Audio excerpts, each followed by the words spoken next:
The Forbidden Tale, a comprehensive study on lesbian, gay, bisexuals, LGB in Iran. Chapter 2: LGBT Global Overview, Human Rights and Legal Scenarios in Iran. Contents: Contemporary worldview of LGBT.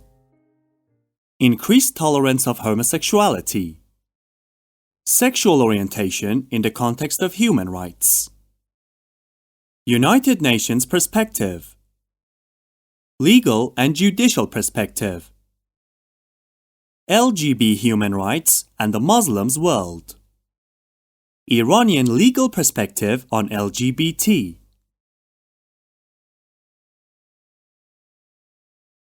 Contemporary worldviews of LGBT. Laws combating same-sex relations have dated back to the 16th century, reflecting much of British society's belief that homosexuality is the worst of crimes. This unspeakable act threatened the stability of Victorian society so remarkably that a homosexual identity did not exist, at least not openly, during this era. This did not mean that British citizens did not know the characteristics of homosexual men. Rather, there was a general societal distaste for them during the 19th century. The statistics are scarce, but the number of arrests is undoubtedly lower than it was during the British wave of homophobia in the 1950s. In England during the year 1952, there were 670 prosecutions for sodomy, 3,087 for attempted sodomy or indecent assault, and 1,686 for gross indecency. Nevertheless, this distaste was not universal. Indeed, there are cultures that revere same-sex relationships and love. Hinduism does not view homosexuality as a religious sin. In fact, the Hindu Council UK released a statement asserting Hinduism does not condemn homosexuality. The Sikh holy scriptures, the Guru Granth Sahib teaches tolerance, equality and acceptance of all people, regardless of race, religion, gender, or sexuality. Sikh wedding ceremonies are non-gender specific, and so same-sex marriage is possible within Sikhism. An analysis of the global perception of LGBT shows a striking and troubling observation. In general, in the Middle East and Africa, homosexuality has been predominantly rejected. As the United States and other countries grapple with the issue of same-sex marriage, a new Pew Research Center survey finds huge variance by region on the broader question of whether homosexuality should be accepted or rejected by society. The survey finds out that a total of 39 countries has accepted homosexuality. These countries comprised of North America, the European Union, and much of Latin America. In terms of widespread, Muslim nations and in Africa are predominant.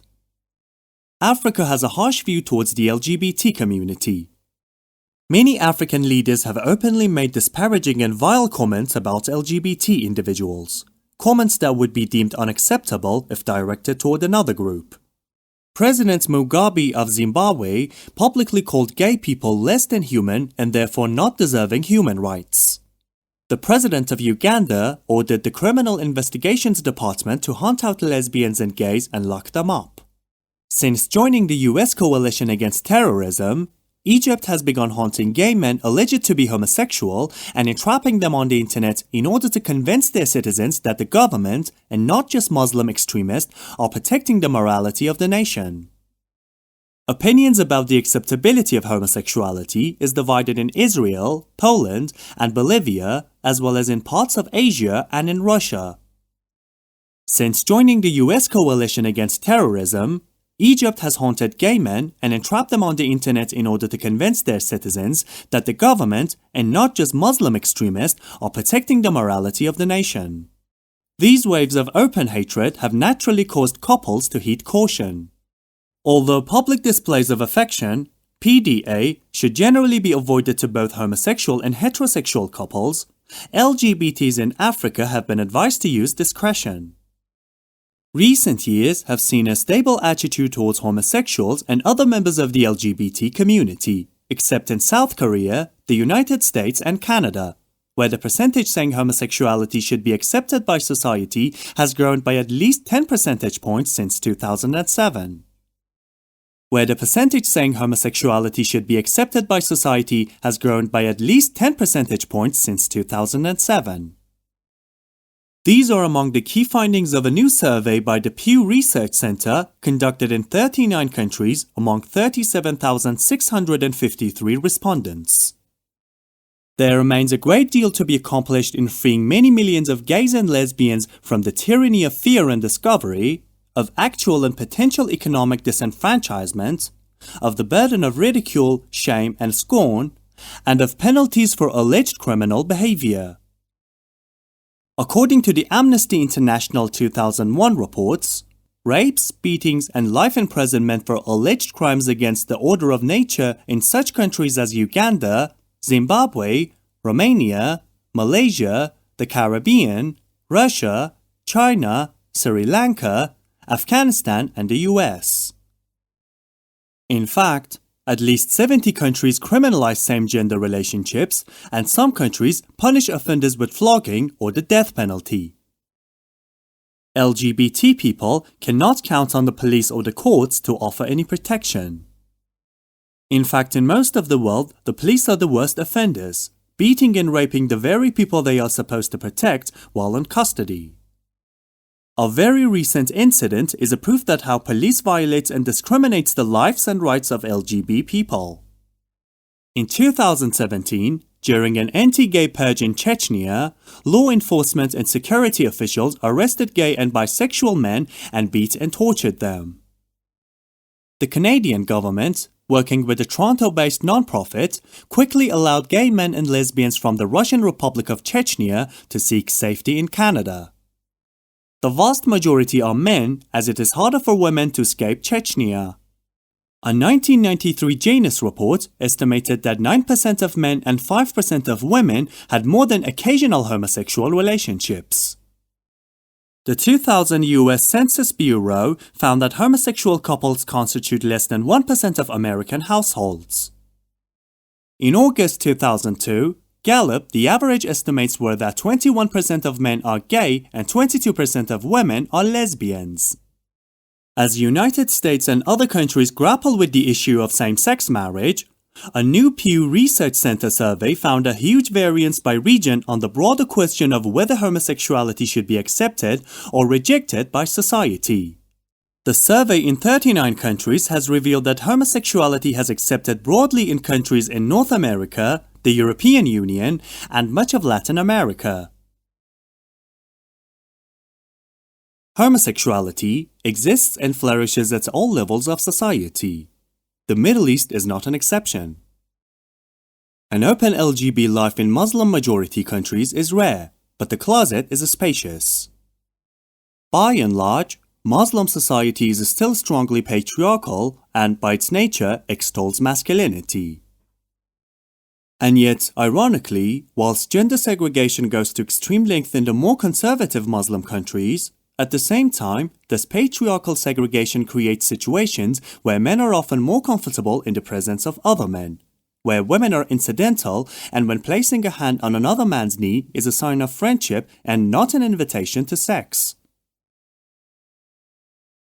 According to a former head of Al-Azhar's Fatwa committee in Egypt, there is nothing wrong with same-sex kissing so long as there is no chance of any temptation.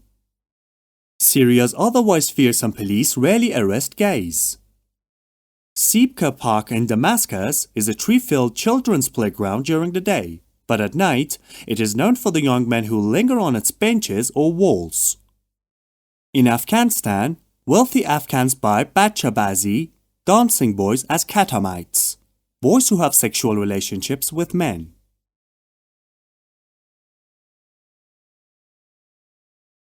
LGB and the Middle East. Although Muslim societies today can be described as generally homophobic, it is erroneous thinking to view homophobia as a self-contained problem. Rather, It is part of a syndrome in which the rights of individuals are subsumed in the perceived interests of the community and often maintain an Islamic ethos. Muslim societies are very much steeped in the patriarchal culture that values family, stability, passing on the bloodline, and rejection of homosexuality. Consequently, in these highly patriarchal societies, the high value on conformity is sacrosanct and expressions of individuality are unspeakable. Simply put, there is a strong emphasis on upholding societal norms and keeping up appearances in public, if not necessarily in private. The patriarchal system plays a major part with strongly defined roles for men and women. Gay men, especially those who exhibit what is perceived as feminine attributes, are regarded as those who are challenging the societal order. Ironically, masculine men who have sex with other men is a slightly different matter. Although state and traditional Islamic law view the penetrator and penetrated in anal sex as equally culpable, the popular opinion is that the penetrator tends to be viewed with less hostility. He is still a man doing what men naturally do, even if it's not with a woman. The receptive or passive partner, on the other hand, is viewed with disgust, shame, and dishonor. As his behavior is that of a woman, it is assumed that he cannot be engaging in homosexual behavior for pleasure, so he must be a prostitute. Organized activism for gay rights began to develop in the Middle East in the early 2000s. In 2002, a group of Palestinian women formed Aswat, Voices, which was later joined by another Palestinian group, Al-Qawas, the Rainbow.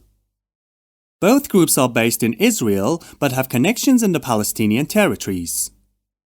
Around 2004, a group of Lebanese activists established Helm, the first LGBT organization to function openly in an Arab country. These are not the only activist groups. Others have sprung up in various places but often disappear quickly. There are also Arab LGBT websites and blogs which, as the activist groups, do come and go. My Kali, a Jordanian magazine which aims to address homophobia and transphobia and empower the youth to define mainstream gender binaries in the Arab world, has been published regularly since 2007. Whitaker, 2016, shares in his article that even today in some Muslim countries, whole towns have become the butt of the jokes about the supposed homosexuality of their inhabitants. Idlib in Syria is one of them. Qazvin in Iran is another. In Pakistan, there are jokes associated with one of the famous cities in the north of the country. An old joke in Afghanistan is that birds fly over Kandahar with one wing held under their tail as a precaution. Still, no one has attempted to hold a gay pride parade in any country in the Middle East, though there have been parades in Istanbul, Turkey since 2003, albeit not without opposition. The city is hardly rolling out the rainbow carpet. However, there have been activists in Lebanon and elsewhere linked to IDAHOT, the International Day Against Homophobia and Transphobia, which have been less likely to arouse hostility. But one thing the LGBT community has done is make it difficult to claim that LGBT Muslims do not exist. They have established the first step towards achieving such rights. However, it has been 3 years that the ruling pro-Islamic AKP government has cancelled the Istanbul Gay Pride Parade due to security concerns. The official fiction is that LGBT people do not exist in the Middle East. They do, and for many LGB, the attitudes of family and society are a problematic source of pain and fear. The one common denominator that affects all LGB individuals in making the decision to come out of the closet is the fear of their family's reaction. For Muslims, this can be an especially excruciating and difficult decision. How families respond to a coming out depends on several factors, including their social class and level of education. In the more extreme cases, coming out results in a person being ostracized by their family, physically attacked, imposed religious cure, or in more affluent families, expensive but futile psychiatric treatment.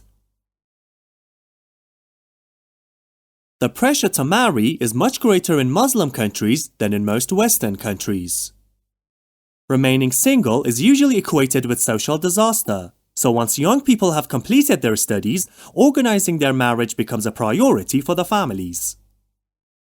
The more traditional kinds of family take on the task of finding them a partner. Arranged marriages are still very common. Some LGBT individuals manage to circumvent this by prolonged studies or going abroad. Nonetheless, some cave into the pressure and accept a marriage for which they are ill-suited. A few of the more fortunate ones find a gay or lesbian partner of the opposite sex and enter a false marriage. And some simply decide to come out. However, coming out is usually rare, even in capital city Tehran, which is more liberal. The Prophet Muhammad never specified a punishment for homosexuality. It was only some years after his death that Muslims began discussing what would be a suitable punishment. In predominantly Muslim countries with a large Christian population, such as Egypt and Lebanon, attitudes towards homosexuality amongst Christians are not very different from those amongst Muslims. Muslims' collective disdain of homosexuality, like those found in Christianity, are based mainly on the story about Sodom and Gomorrah and homosexuality as in the Quran and the Old Testament. In essence, the biblical and Quranic versions are very similar. The difference is that over the last 60 years or so, many Christians globally have chosen another interpretation of the story and concluded that it is actually a condemnation of attempted male rape and the ill treatment of strangers rather than consensual sex between males. So far, though there have been only a few Muslims willing to reappraise the story, similarly in Muslim countries, individuals who identify as gay or lesbian are reduced only to their sexual behavior. Many LGBT activists say they lack legal protection and face widespread social dishonor in nations that are heavily influenced by conservative and religious values. In essence, their identity is negated in daily life.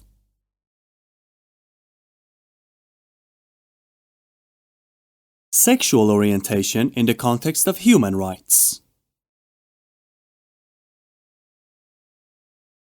As discussed in Chapter 1, sexual orientation exists along a continuum that ranges from exclusive homosexuality to exclusive heterosexuality and includes various forms of bisexuality. It is the premise of this study that sexual orientation and gender identity are integral aspects of the selves and should never lead to discrimination or abuse. Sexual orientation as a human right is not creating a new set of defined rights, but rather seeking entry into an already existing set of rights unequivocally accepted in international human rights law. This encompasses the right to be free from discrimination and harassment in employment, services and facilities, accommodation and housing, contracts and membership in unions, trade or professional associations.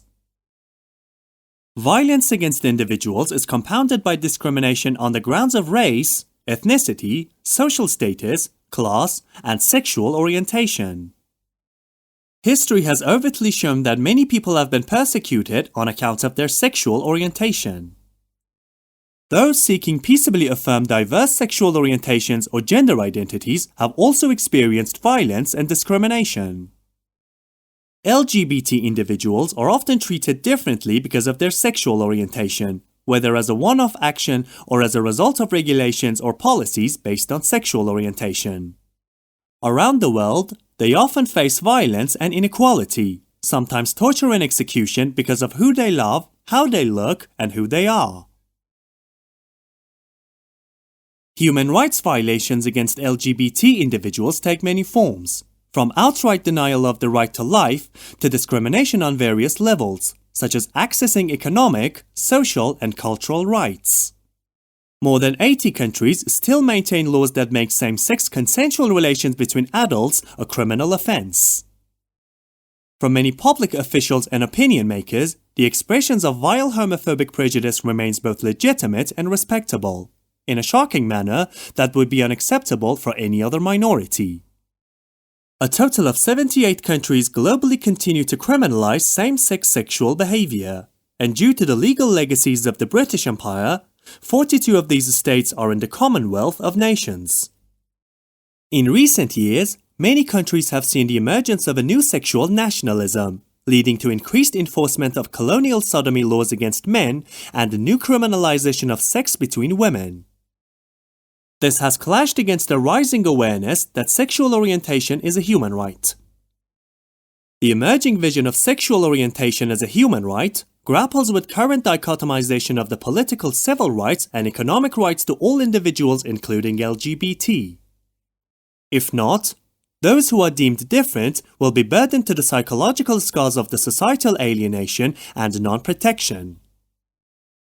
It is the normative obligation of human rights activists and scholars to deconstruct the myths and stereotypes on LGBT and reconstruct the right discourse that affirms the dignity of LGBT just as one affirms the rights of human beings. The subject of sexual orientation and human rights is vast and political. Prejudice, negative stereotypes, and discrimination are deeply embedded in society's value system, patterns of behavior, and sexual orientation. Although the state is not the only or even the main actor with regard to sexual orientation rights, the state plays a pivotal role. Undoubtedly, sexual orientation as a human right is a deeply political issue. Indeed, when the focus is on formal rights and on formal law, the state is an essential actor in policy terms, even if the larger understanding is that sexuality takes shape in the intersection of many different social, political, and inter- and intrapersonal systems. The notion of sexual orientation becomes a political issue due to the importance and sensitivity of sexuality and sexual issues, and the role of the state in legally establishing the relationship between individuals and recognizing of this relationship from the state. Sexual orientation rights make a strong claim to universality since it relates to an element of the self which is common in all humans, one's sexuality. The concept, therefore, avoids the complex task of identifying a fixed subcategory of humanity to whom these rights apply. By proposing an affirmative vision of sexuality as a fundamental aspect of being human, as central to the full development of the human personality as freedom of conscience or physical integrity, sexual rights offers enormous transformational potential not just for society's sexual minorities but for its sexual majorities as well. Human rights laws is in a constant state of evolution, from the recognition of rights laid down in treaties, UN resolutions, domestic state practices to the level of custom, and just cogents. Many protections that we casually assume today originated in international domestic law that escalated to a gradual recognition of general principles of international law common to most legal systems. Still, when many of the key international human rights instruments were drafted, in most modern countries, marriage meant male and female. Reproduction provides the legal and social context for acceptable sexual conduct. Human rights' approach towards sexual orientation and gender identity is at last reaching the heart of global debates. Nevertheless, it is now widely understood that global conversations around human rights are not automatically universal. Similar to the gender-defined human rights landscape recognition that some forms of cultural practices are an actual LGBTQ, there is now an emerging and acceptable acquiescence that one's sexual orientation deserves protection, similar to one's religion or ethnicity. Tremendous changes over the last 2 decades have taken place, particularly the recognition that sexuality and therefore sexual rights arise to the point where the vertex of public and private domains blends. The fact that sexuality encompasses both domains makes it necessary to revisualize and conceptualize human rights. As sexually stigmatized persons are often denied standing as public actors, it is important to focus on participation as a key human rights value. The notion of human dignity is similarly essential, although it can complicate and often restrict gender, particularly when applied to women. To not do so undermines sexual orientation as a coherent set of claims within human rights. Bringing sexual orientation into the package of human rights with an emphasis on affirming common humanity requires a deliberate commitment to becoming more self-aware about the ideological formations that govern our assumptions about sexual behaviors and expressions, and a willingness to explore the assumptions that underline different political, religious, and cultural arguments about sexuality. By examining sexuality within international human rights law, what needs to be addressed is how existing international norms should be interpreted to include rights against discrimination on the basis of sexual orientation, including rights of privacy, equality, speech, expression, and association. The right to sexuality and freedom from discrimination on the grounds of sexual orientation is based on the universality of human rights and the inalienable nature of rights belonging to every person by virtue of being human. LGBT individuals do not claim any special or additional rights, just the same rights as those of heterosexual persons. Equality, dignity, and non-discrimination are the main principles guiding the sexual orientation rights approach that human rights advocates, lawyers, and other activists seek to ensure.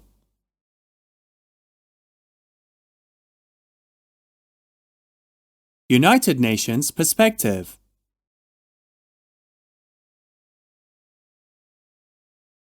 Primarily, as a result of the vocalization of LGBT rights, with a growing number of LGBT individuals using their status or platforms to draw the world's attention to the treatment of LGBT, the issue has received renewed attention in many countries and from NGOs and international organizations such as the UN. The UN in particular has made its position clear via resolutions condemning discrimination based on sexual orientation and gender identity. The first ever United Nations report on the human rights of lesbian, gay, bisexual, and transgender LGBT people in 2011 details how around the world people are killed or endure hate-motivated violence, torture, detention, criminalization and discrimination in jobs, healthcare and education because of their real or perceived sexual orientation or gender identity. According to the report, homophobic and transphobic violence has been recorded in every region of the world. Violence against this group tends to be especially vicious compared to other bias-motivated crimes. Incidents often show a high degree of cruelty and brutality and include beatings, torture, mutilation, castration, and sexual assault. Vidhit Mantabhorn, who was newly appointed by the Human Rights Council, used his first speech as UN independent expert on the protection against violence and discrimination based on sexual orientation and gender identity to criticize antiquated laws, illiberal interpretations of religion, and stereotyping. The High Commissioner for Human Rights, Zaid Ra'ad Al Hussein, and his predecessor, Navi Pillay, as well as the former United Nations Secretary-General Ban Ki-moon and other senior UN officials have made several public statements on LGBT protection. On Human Rights Day, 10th of December, in 2010, the Secretary-General delivered the first of several major policy speeches on the quest for LGBT equality, calling for the worldwide decriminalization of homosexuality and for other measures to tackle violence and discrimination against LGBT people. As men and women of conscience, we reject discrimination in general, and in particular, discrimination based on sexual orientation and gender identity. Where there's a tension between cultural attitudes and universal human rights, rights must carry the day, he said. Since 2003, the General Assembly has repeatedly called attention to the killings of persons because of their sexual orientation or gender identity through its resolution on extrajudicial, summary, or arbitrary executions. In 2011, the United Nations Human Rights Council passed Resolution 1719, the first United Nations resolution on sexual orientation and gender identity expressing grave concern at violence and discrimination against individuals based on their sexual orientation and gender identity. This recognition of LGBT was followed up with a report from the UN Human Rights Commission documenting violations of the human rights of LGBT community, including hate crimes, criminalization of homosexuality, and discrimination. The report's findings formed the basis of a panel discussion that took place at the Council in March 2012. It was the first time that a United Nations intergovernmental body had held a formal debate on the subject. Its adoption paved the way for the first official United Nations report on the issue, prepared by the Office of the High Commissioner for Human Rights. Further recognition followed when the UN Human Rights Commission urged all countries that had not yet done so to enact laws protecting basic LGBT rights. In September 2014, the Human Rights Council adopted a new resolution, 2732, once again expressing grave concern at such human rights violations and requesting the High Commissioner to produce an updated report, AHRC 1941, with a view to sharing good practices and ways to overcome violence and discrimination in application of existing international human rights laws and standards, and to present it in the 29th session of the Human Rights Council. The first international document to recognize equal rights without regard to sex was the UN Charter's preamble. We, the peoples of the United Nations, determined to save succeeding generations from the scourge of war, which twice in our lifetime has brought untold sorrow to mankind, and to reaffirm faith in fundamental human rights, in the dignity and worth of the human person, in the equal rights of men and women. Article 55C states, universal respect for and observance of human rights and fundamental freedoms from all without distinction as to race, sex, language, or religion. No right to sexuality exists overtly in international human rights law. Instead, it is found on a number of international human rights instruments, including the Universal Declaration of Human Rights, UDHR, under Article 2, where it explicitly mentions freedom from discrimination on the grounds of sexual orientation. Everyone is entitled to all the rights and freedoms set forth in this declaration without distinction of any kind, such as race, color, sex, language, religion, political or other opinion, national or social origin, property, birth or other status. Furthermore, no distinction shall be made on the basis of the political, jurisdictional, or international status of the country or territory to which a person belongs, whether it's independent, trust, non-self-governing, or under any other limitations of sovereignty. Sexual orientation can be read into Article 2 as other status or alternatively falling on the sex. In the ICCPR, Article 2 sets out a similar provision for non-discrimination. Each state's party to the present covenant undertakes to respect and to ensure to all individuals within its territory and subject to its jurisdiction the rights recognized in the present covenant without distinction of any kind, such as race, color, sex, language, religion, political or other opinion, national or social origin, property, birth or other status. In 2011, the United Nations Human Rights Council passed its first resolution recognizing LGBT rights that was followed up with a report from the UN Human Rights Commission documenting violations of the rights of LGBT people, including hate crimes, criminalization of homosexuality, and discrimination. Further recognition followed when the UN Human Rights Commission urged all countries which had not yet done so to enact laws protecting basic LGBT rights. Equally, the UN Human Rights Council has adopted a variety of United Nations resolutions on human rights, sexual orientation, and gender identity.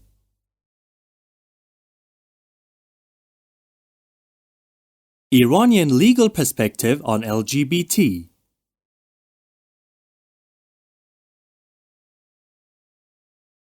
Amongst other Arab countries, the penalty in Algeria, Bahrain, Kuwait, Lebanon, Libya, Morocco, Oman, Qatar, Somalia, Tunisia, and Syria is imprisonment, up to 10 years in the case of Bahrain. In countries that do not have an explicit law against homosexuality, LGBT individuals may still be prosecuted under other laws. In Egypt, for example, an old law against debauchery is often used. Egyptian law does not explicitly criminalize homosexuality or cross-dressing, but it does have several provisions that criminalize any behavior or the expression. At another more horrific level, homosexuality can be a grim march to death. In Saudi Arabia, Sudan, Yemen, and Mauritania, sodomy is also punishable by death, though allegedly no executions have been reported for at least a decade. 14 nations with a large Muslim population have laws providing for the death penalty for same-sex activity or otherwise allow such executions. In today's Iran, lavat, or sodomy, is a capital offense. Iran is perhaps one of the few nations that have executed a number of its citizens for homosexuality. Since the 1979 Islamic Revolution in Iran, it is believed that the Iranian government have executed more than 4,000 people charged with homosexual acts. The reported 4,000 death has not been confirmed by the government, and it is hard to prove that many people have been executed because of being LGBT. However, it appears that things are changing in Iran, where executions have stopped in the last few years and homosexuality appears to be a tolerated practice, with the police turning a blind eye. This change in attitude seemed to be due to international pressure and negative press coverage of homosexuality. The Islamic Republic of Iran is another state that has a poor human rights record and that is hostile to LGBT individuals. Since 1979, Iran has been an Islamic state under Article 2 of the 1979 Constitution of Islamic Republic of Iran. The Iranian legal system is structured as civil law system similar to the French civil law system. The government is comprised of the supreme leader, the executive, judicial and legislative powers. Homosexuality is against the law in the Islamic Republic of Iran. Iranian penal laws are rooted in an interpretation of Islam that does not acknowledge same-sex desire as a permanent state. According to the UN Special Rapporteur's March 2013 report, the members of the LGBT community in Iran were denied basic human rights. According to Iranian law, which is modeled on Islamic Sharia law, homosexuality is illegal and punishable either by 100 lashes or the death penalty. Homosexual acts still carry a sentence of corporal punishment, and although the revision of Iran's penal code reduced the circumstances under which the death penalty should be applied for sodomy, its application was retained. A confession can be punished by 31 to 74 lashes without other evidence but a confession. Repeated 4 times is considered to be sufficient evidence of guilt for the full penalty of either 100 lashes or the death penalty. The Iranian judiciary can often extract confessions on the torture as evidence. Under the revised Iranian Penal Code in 2012 and 2013, the laws regarding homosexuality were altered. The earlier version mandated that an active participant, male, would receive the death penalty in all cases when he was of age. However, the limitation of only up to 74 lashes for minors in the earlier version was removed in the newer version. The hovering presence of receiving the death sentence is always present. If a man is a passive partner in a homosexual act, he always faces the possibility of death. The active partner receives the death penalty under certain conditions or otherwise receives 100 lashes.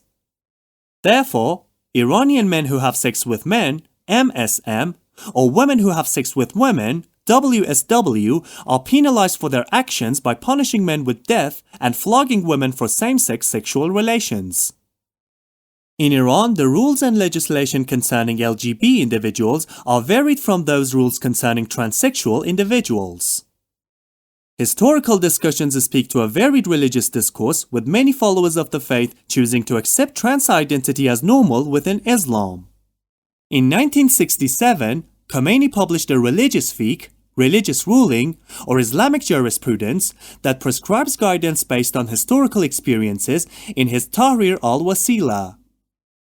Tahrir al-Wasila was a philosophical important document primarily aimed to Khomeini's followers at its time of publication, but it later cemented international policy when Khomeini became the supreme leader of Iran. Khomeini's religious fiqh validated the rights of trans-identified persons to pursue gender change surgery. Khomeini's progressive fiqh proclaimed that the prima facie or al-Zahir view is contrary to prohibiting the changed sex by operation. As previously reiterated, the pressure to undergo GCS can be intense. The Iranian administrative system often plays a role in transgender victimization, which rapidly occurs at various familial, societal, and state levels. This has been mentioned in many ethnographic studies, such as the one undertaken by Afsan and Najmabadi in Professing Selves, Transsexuality and Same-Sex Desire in Contemporary Iran, 2013. The study illustrates how gender and sexual minorities in Iran have opted to approach the Iranian bureaucratic order through the discourse of needs and not rights. That is to say, transgender individuals use the fractious Iranian bureaucracy to their advantage in order to shape the various rules and regulations that will give them the access not only to medical resources, but also to space of relative maneuver through which they can create livable lives. As Najmabadi demonstrates, instead of attempting to change laws through parliament, for example, gender and sexual minorities in Iran work with the welfare organization and other state bureaucracies to create the changes they need. In 2010, the Office for the Socially Harmed at the Welfare Organization of Iran responded to strategic lobbying and activism by trans-identified individuals to reclassify their military exemption from the Mental Disorders Clause, Section 33.8, to the Glandular Disorder Clause, Section 30. As this Glandular Disorder Clause is now clearly displayed on their identification, this has, at least in theory, reduced the amount of discrimination trans-identified men receive when seeking employment. The Glandular Disorders Clause is viewed as more socially permissible exemption. Najmabadi explains that, for legal and medical authorities, sex change surgeries are explicitly framed as the cure for the diseased abnormality, and on occasion, they are proposed as a religion-legally sanctioned option for heteronormalizing people with same-sex desires or practices. Iran's legal system with respect to LGB individuals is emblematic, unequivocal, and adamant in its non-acceptance and no recognition of homosexuality. The judiciary does not recognize the concept of sexual orientation other than the heterosexuals, and thus from a legal standpoint, there is no homosexuals or bisexuals, only persons committing homosexual acts. The adverse and broad-ranging impact of these laws and punishment of criminalization consensual private same-sex conduct between two adults are punctilious in its interpretation and applications. The UN Special Rapporteur on the Situation of Human Rights in Iran, Asma Jahangir, in her second report covering the period from January 1st to June 31, 2017, drew on information from a number of expert and civil society sources, including the Abdur Rahman Ruman Foundation, to describe Iran's serious human rights challenges. Ms. Jahangir criticized the Iranian's judicial system in her report and condemned the alarming number of capital punishment sanctions for homosexuality that is illegal in the country. Her influential comments have exposed the prevailing harsh circumstances LGB individuals face in Iran. Her position on this subject has also given a ray of hope that efforts are in process to bring peace and comfort in LGBT's marginalized lives. The 1979 revolution transformed Iran's judicial system. Part of the transformation included the incorporation of Islamic Sharia law. Sharia contains all the guidance communicated by God to the Prophet Muhammad in the text of the Quran, as explicated by Muhammad in word and deed. In Iran, Sharia law is largely interpreted by the clerical establishment, which wields great influence over the legislative process and ensures that laws and regulations do not violate Islamic law. Under this law, the criminal and civil codes were modified and family laws encompassing marriage, divorce, child custody, and many women's rights were the recipient of the biggest changes. Iran and international laws on human rights.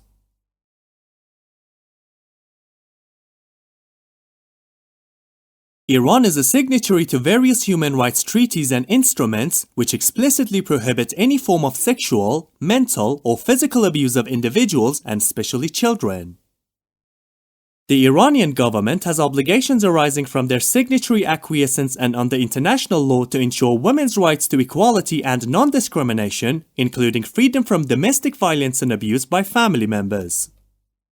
However, the lack of congruencies between Islam and international standards is glaring.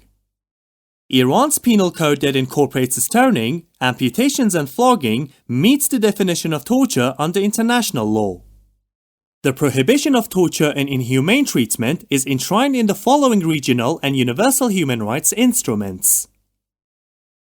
The United Nations Convention Against Torture and Other Cruel, Inhumane or Degrading Treatment or Punishment, CAT, provides the most precise and widely cited definition of torture under international law.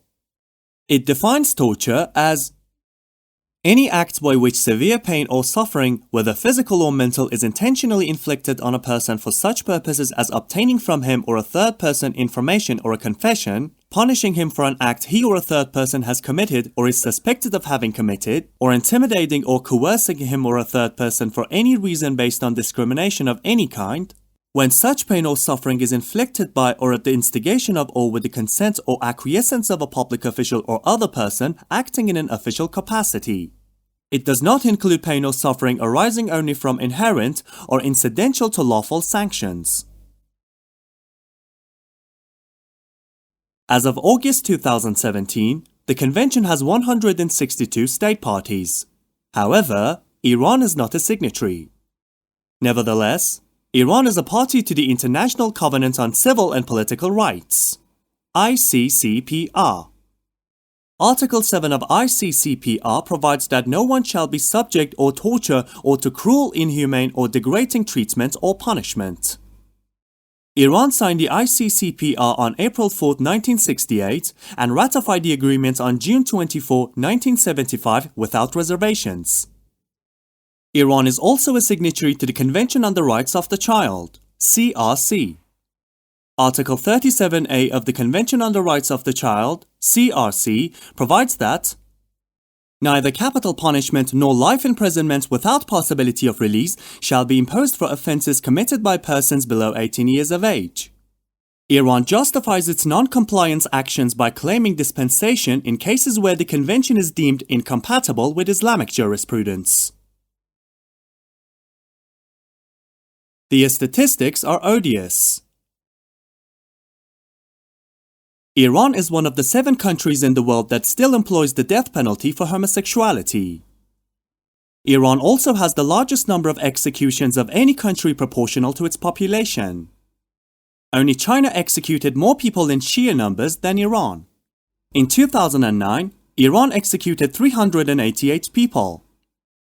Between 2010 and 2014, executions rose dramatically with a total of at least 3,242 executions. Iran continues to execute juveniles despite being a signatory of the various human rights treaties and instruments. In 2007, Iran executed 8 juvenile offenders. In 2008 and 2009, it was the only country to carry out executions of minors in violation of its obligations under the Convention on the Rights of the Child. In 2013 and 2014, Iran carried out at least 11 juvenile executions. And these are the ones we are aware of. Undoubtedly, there are countless unknown executions.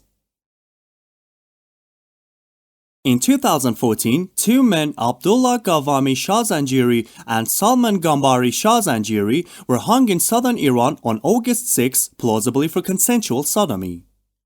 It is uncertain whether or not they were executed for being gay, as there are conflicting stories. One Iranian source said they were. Another source was vague about their crimes but called them immoral villains. In 2011, 3 Iranian men were executed after being found guilty of charges related to homosexuality.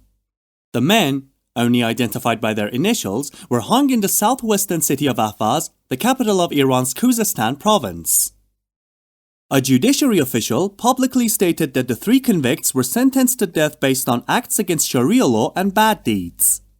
Iran Human Rights Organization based in Norway said the men were charged with lavat, sexual intercourse between 2 men. It is not clear whether the 3 men were homosexuals or merely smeared with homosexuality. In 2007, it was announced that 20 criminals will be hung in Tehran on a variety of charges, including rape and sodomy. No further details of the case were made public.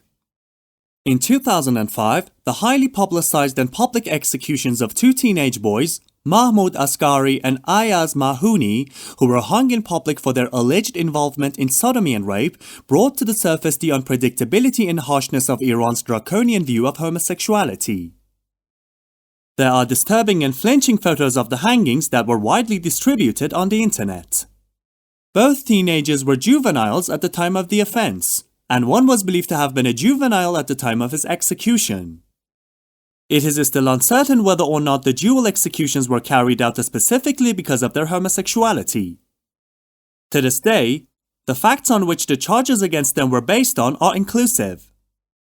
Similarly, a teenage boy named Mauloudzadeh was found guilty of lavat, sodomy rape, and executed for raping 3 teenage boys when he was 13, even though all witnesses retracted their accusations and Mauloudzadeh withdrew a confession. Normally, as a minor, the death penalty would not be applicable. There was an international outcry and the nullification of the death sentence by Iranian Chief Justice Ayatollah Sayedstkat. The planned execution was an uncontestably a violation of 2 international treaties signed by Iran that outlaw capital punishment for crimes committed by minors, the International Convention on the Civil and Political Rights, and the Convention on the Rights of the Child. Nevertheless, Mauloudzadeh was hung without his family or his attorney being informed until after the fact. Magdalena Maghrabi, Deputy Middle East and North Africa Program Director at Amnesty International, has voiced that Iran has proven its sickening enthusiasm for putting juveniles to death, in contravention of international law knows no bounds. The new Islamic Penal Code targets those whose sexuality is believed to defy social norms and serves as justification for state action to remove the offenders from the community. Within the structure of many penal codes, if not in the minds of the general public, sodomy laws are coalesced with crimes of moral turpitude such as rape, sexual assault, incest, and sexual abuse of children, thereby confusing and inflaming the public that homosexuality is on par with abhorrent crimes of sexual violence with acts of non-procreative sex. Rape and child sexual abuse are reprehensible and heinous crimes. Being homosexual is not. As discussed in the previous chapters, unfortunately, they are often lumped with pedophiles and sexual deviants that requires them to be ostracized from society, punished, and executed. Iran's penal law against homosexuality grossly violates and carry on violating numerous basic universal human rights. According to a new October 2017 UN report by Dr. Ahmed Shahid, UN Special Rapporteur on Human Rights in Iran, the Islamic Republic's penal system fails to conform to international human rights standards because it, for example, classifies homosexuality as a capital offense. Human Rights Watch published a complete report in 2010 on homosexuals and other sexual minority circumstances in Iran. Human Rights Watch reported that because the court's investigations of moral issues are not public, it was difficult to determine how many people have been executed because of same-sex relationships. Amnesty International estimated that since 1979, about 5,000 people have been executed because of same-sex relationships. The Committee on Economic, Social and Cultural Rights, as well as the Human Rights Committee, has repeatedly called on all state parties, including Iran, to repeal laws criminalizing same-sex conduct. The government of Iran is a state party to ICESCR and ICCPR. Iran also ratified the Convention on the Rights of the Child, the Declaration for Human Rights. The terms and obligations are clear. Instead, the Iranian judicial response is to use its existing penal law to criminalize same-sex relationships. The struggles faced by LGBT groups in Iran are legal in origin. There are limited, if not outright, non-existent legal remedies available to them in cases of injury or rights violation. Compounding this is the stark fact that the laws are specifically enacted against them. The laws are inherently discriminatory and prejudicial against vulnerable segments of the population and flagrantly violate Iran's international obligations. Muslims themselves are acutely aware of the stigma of homosexuality and the prejudice and in some cases harsh punishment that they may face if they disclose their sexual identity. For LGBTs living in Iran's climate of state-sanctioned discrimination, with its acute level of intolerance and the ultimate sanction of death, this is a bleak picture. An examination of the circumstance faced by homosexuals and bisexuals in the neighboring countries of Iran potentially widened the view to possible law reforms and solutions to social challenges in Iran. For example, in Turkey, same-sex relationships were decriminalized in 1958, and the discriminations which are based on laws have been limited. One of the greatest achievements of Turkish LGBT society, the social activists and NGOs, was the LGBT Pride Prada in Istanbul, making Turkey the only Islamic country with LGBT Pride Prada. Iranian LGBTs participated in some LGBT Pride Prada, include prides in Istanbul and Amsterdam Pride Prada, and Stockholm Pride Prada in 2015 and 2016. In spite this highly visible and promising public stance, Turkish society still maintains negative views regarding LGBT individuals.